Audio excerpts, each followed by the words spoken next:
Welcome. President Mahama is expected to pick a form to file for nomination as the flag bearer of the National Democratic Congress in the NDC's 2016 general election that's coming up.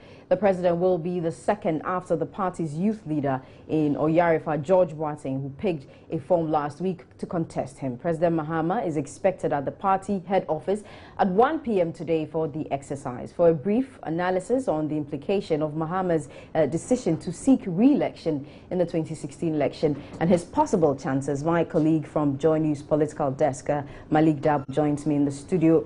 Malik, first of all, let's go way back into time and talk about the president's comments about 2016 elections. He said that if you want to see my back, those who want to see my back will do so in 2016. What does that look like? Well, you know that at that time there were some comments that were made by senior members of the party. The current majority leader, Alban Bagbin, who is a veteran in politics, is one of the stalwarts in the NDC. He made some comments about the presidency and the manner in which the government was being run. He actually propounded the popular phrase, Mahama and Friends government. And on the back of those things, and in an apparent response to Bagbin and other leaders of the NDC who were complaining about the manner in which the government was being run, he said that for those who want to see his back, not to worry, 2016 is around the corner. So what does it look like now that we know the president? Well, when he made those comments, a lot of people thought that, well, he was not going to seek re-election. But those of us who follow these things know better. We know that there's no way after he has served one term, he would say that he will not go again, especially when he has no legal bar. There are no legal constraints on him. He has no health constraints. There certainly is no reason why the party itself would not even allow that to happen, because the party recognizes and he knows that the NDC's best chance at retaining power for a record third time is him. Because currently, if he moves out of the scene, it's going to be practically impossible for any candidate to be marketed, to be able to challenge the NDC's, the MPP's Nana Akufo-Addo and to win power. So he knows that he has an onerous responsibility to retain power, not just for himself, but for the party as well. And the party recognizes that he's the best chance that they have. So they will put everything behind him to make him win. So the president hasn't changed his mind? No, even at that time, it was not clear that he wasn't going to seek re-election, except that the comments gave that impression.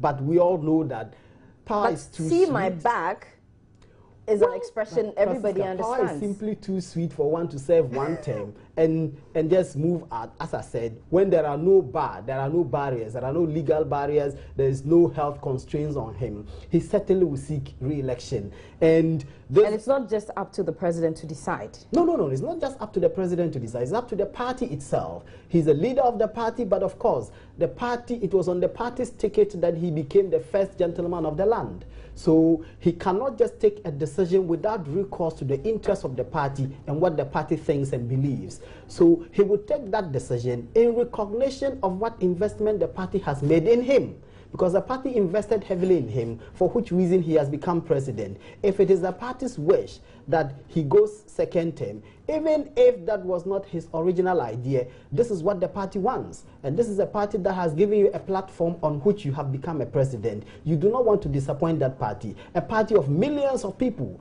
5 million people voted for him. All these people expect him to go a second term in order that they can vote for him again and probably win the next election and prosecute an agenda. Okay, so we'll see that happen at 1 p.m. today. But let's talk about another man who is in his 40s, and he's also picked the forms to contest for the flag bearer position of the NDC. Many believe that he's a joke because he's the youth organizer at the polling station level. Well, he's 45. If a 45-year-old man is a youth organizer of a polling station, not a constituency, and he wants to leapfrog and become president, and you have heard him speak, his words are very disjointed. It's difficult for anybody to look at him, listen to him, and conclude that he's not a joke. The party itself has concerns with the circumstances under which he came by the forms which he advertised and for which he said he was going to file and become an aspirant. They say the NDC is reported to have said that they're going to investigate. Tell us why. The party rules are such that when it comes to the presidency, the person who endorses nomination forms is usually the general secretary of the party. In this case, Johnson Asidin Ketia. Asidin Ketia's argument is, with regards to this guy, he had no idea about the circumstances under which this guy picked the forms, because he didn't endorse those forms. He said it was an accountant who handed the forms over to the contender, which is irregular by party rules. So he wants to find out under what circumstances did this accountant come to issue these forms to this guy, when that is in clear breach of the rules and rules that guide the conduct of these primaries. It's now, because of that they are conducting this investigation. Now, with all the controversies surrounding George Boateng, should it happen that he wins the flag bearership for the NDC, what kind of contender will he be against the NPP? First of all, he will not even file. He will not file because it will cost him 50,000 Ghana cedis. And you don't think he has that money? No, I don't think he has it. Even if he has it, good judgment will require that he doesn't throw that money away, because Ghanaians won't take him seriously if he does. No, Ghanaians won't. Who would take him seriously? I don't think he would, because the party itself doesn't take him seriously. And no serious person in the party wants to challenge John Mahama, as I said earlier, because everybody in the party recognizes that this is the best chance that they have. So we shouldn't expect anybody else to be picking forms after the president. George Boateng will not file. If he does file, it will be the strangest thing that you can imagine in our politics. Strange things do happen, but this will be extremely strange, that he will raise 50,000 Ghana cedis and submit it to the party. But there are other people within the party with, huge political capital, huge grassroots support. Haruna Idrisu, for instance. There are people who can contest John Mahama. Haruna Idrisu's ambitions may be suspended for a while now. He knows what the implications are. He does not want to incur the wrath of the party by putting his neck out there. We know Ekospio Gabra. He has presidential ambitions. He contested the late President Mills in their primaries. He will not dare go for this election because he virtually went into political obscurity until John Mahama brought him back as trade minister. He doesn't want to blow that chance. He wants to bid his time, serve the president, hope that they win, or if they don't win, he has a better opportunity to come for the flag bearership of the party when the party goes for elections. Malik, what is it about Ghana's politics and contesting a certain president? Well, it's because of the manner in which, and to be fair, it's not only Ghana. When Obama was going for his second term, nobody in the Democratic Party in the US challenged him, because everybody knows that once you go out there and challenge the president, you give ammunition to the opposition, that even in his own party, people do not have sufficient confidence that he has delivered enough to be given another opportunity to serve. Therefore, why should the general populace believe that this guy can deliver, even when his own party, but John Mahama's presidency hasn't been that easy. The country has seen the power crisis, in 3 years? The economy is not doing so well, the city is not doing so well. So why won't the party look at those things instead? Because the party knows that to go out and challenge him is to lend credence to these things that you just alluded to, that because of all these problems, the country is not doing well. So for anybody to go out there and challenge him, what you will be telling the opposition MPP is that, look, all the concerns you guys have raised about governance, you are right. Because even we in the NDC agree with you. It is the reason we want to remove John Mahama from the flag bearership of the party. That is an ammunition you do not want to give to your opponents. And therefore, nobody would dare Let me be a bit critical about this. Wouldn't this, play on integrity? This is a candidate who's running a country with so many challenges, as many Ghanaians say. So the party comes and say, we want to change him. We want to bring somebody else to come and fix the so-called problems. Wouldn't that show the party's integrity? Under the circumstances, he's the best bet that you have. Things are not going well, but you believe that with him and promising the people that, and you have heard him himself speak again and say, look, all the time when people govern, they want to run a sprint and deliver immediate results, even when those results are not sustainable. That's not the kind of leadership I'm providing. It is not the kind of governance I am spearheading. I am looking at long term. That is the message he's going to tell the Ghanaian people, that look, I have laid the foundation for the offtake of this country. Give me an opportunity to oversee that offtake. If you risk and bring someone else who does not appreciate the work that we did, we are going to go back to point zero. That is a risk you do not want to take. This is the message he wants to tell people. The party wants him to tell that message. Doesn't popularity play in the case right now, because he's the first gentleman of the land, the most popular Ghanaian, I dare say, doesn't that have some capital on maintaining him? To be honest with you, John Mahama 2016 will not be the same John Mahama 2012. The John Mahama in 2012 was a man of hope. He came with a lot of charisma.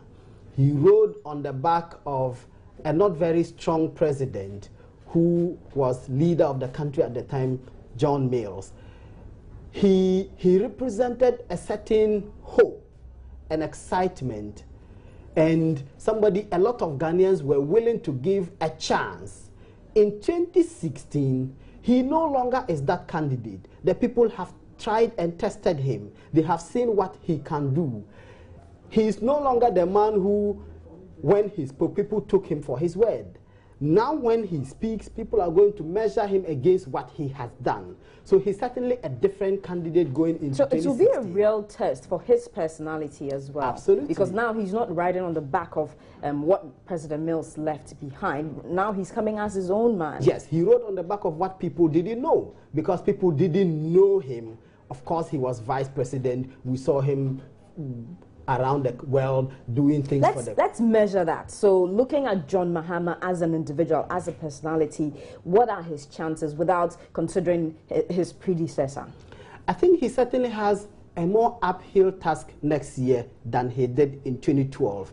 In 2012, as I said, he rode on the back of hope. His message was built on hope and future, and a lot of people saw those things in him. Some say there were also pity votes because of the passing away of but John a Mills. lot of it was on the back of his own promise. Remember, he has his own strength. He's a very affable person, very generous, he's very likable, he's soft-spoken. People held him aloft with some hope. And but going into 2016, the question is, can he do the job? That's the point. In 2016, people are going to measure him. He has done 4 years. People are going to measure him against what he has done 4 years. We know he's affable. We know he's light-hearted. We know all about his personality. But will his track record speak for him? That's what people are going to look at. People are going to look beyond those things, which they didn't look beyond in 2012. They couldn't have looked beyond in 2012 because everybody was convinced. Should the NPP be worried? NPP's Nane Akufo-Addo, who is their flag bearer. If you eliminate the NPP's own internal wranglings and embarrassing public debates, NPP would have been in a better stead in 2016 than they were in 2012, because they would be facing a deeply divided nation, because in 2012, a lot of people believed in John Mahama and the promise he held. In 2016, people have seen John Mahama for 4 years.